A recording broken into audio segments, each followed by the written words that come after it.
Hi friends, আসসালামু আলাইকুম। আশা করি আপনারা সবাই ভালো আছেন। আল্লাহর রহমতে আমিও অনেক ভালো আছি। তো আজকে ঈদ, সবাইকে জানাই ঈদ মোবারক, ঈদের অনেক অনেক শুভেচ্ছা। তো সকাল সকাল আমি এখানে সেমাই, মাংস আর রুটি নিয়ে খাওয়া দাওয়া শুরু করে দিয়েছি, কারণ আজকে সকাল থেকে একটু সাজুগুজু করব, প্লাস একটু ঘোরাঘুরিও করব, কারণ ঈদ মানে কিন্তু বাঙালিদের কাছে একটা অনেক আনন্দ আর ঘোরাঘুরির বিষয়। তা আমি আর আমার বোন দুজনেই রেডি হয়ে গেছি সকাল সকাল, কারণ দাওয়াত আছে প্লাস ঘোরাঘুরি করব। তোমরা যারা আমার শর্টস ভিডিও দেখোনি তারা অবশ্যই দেখে আসো। তো ঈদের আগের দিন রাতে মেহেদি পড়া থেকে শুরু করে সব কিছুই কিন্তু আমি ভ্লগে ছেড়েছি, তোমরা আমার আগের ভ্লগগুলো দেখে আসতে পারো। এখানে আমি আমার বোন প্রায় দুপুর 12টা বাজে, এখন আমার ফুপুদের বাসায় দাওয়াত ছিল, সেখানে যাব বলে বের হয়ে পড়েছি।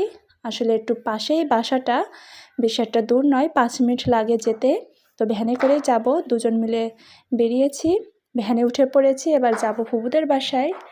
ফুপুদের বাসায় গিয়ে আগে আমি ছাদে চলে গেছিলাম, কারণ ছাদে প্রচুর গাছ লাগানো আমার ফুপুদের বাসায়, মানে এই ধরনের ব্যাগগুলা দিয়ে গাছ লাগানো আমি প্রথম দেখলাম।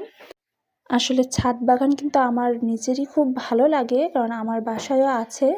তো অন্যের বাসায় যখন দেখি তখন আমার আরও ভালো লাগে জিনিসগুলা, মনে হয় যে ছাদে আরও অনেক কিছু লাগাই। তো এখানে আমি সাজুগুজু করেছিলাম, তো তোমাদেরকে একটু দেখাচ্ছিলাম, ফুল ড্রেসটা আমি দেখাতে পারিনি।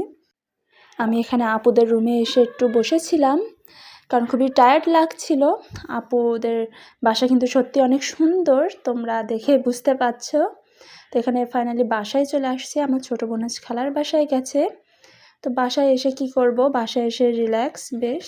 তো আম্মু এখানে ফালুদা রান্না করেছিল, তো ফালুদা খাচ্ছিলাম বসে বসে। আসলে বাসায় এসে কি করব বুঝতে পারছিলাম না, সারাদিন ঘোরাঘুরির পরে প্রচুর টায়ার্ড ছিলাম। তো ভাবলাম একটু খাওয়া দাওয়া করা যাক। আজকে ঈদটা আমার এভাবেই কেটেছে। তোমরা কে কীভাবে ঈদ পালন করেছো আমাকে জানাও।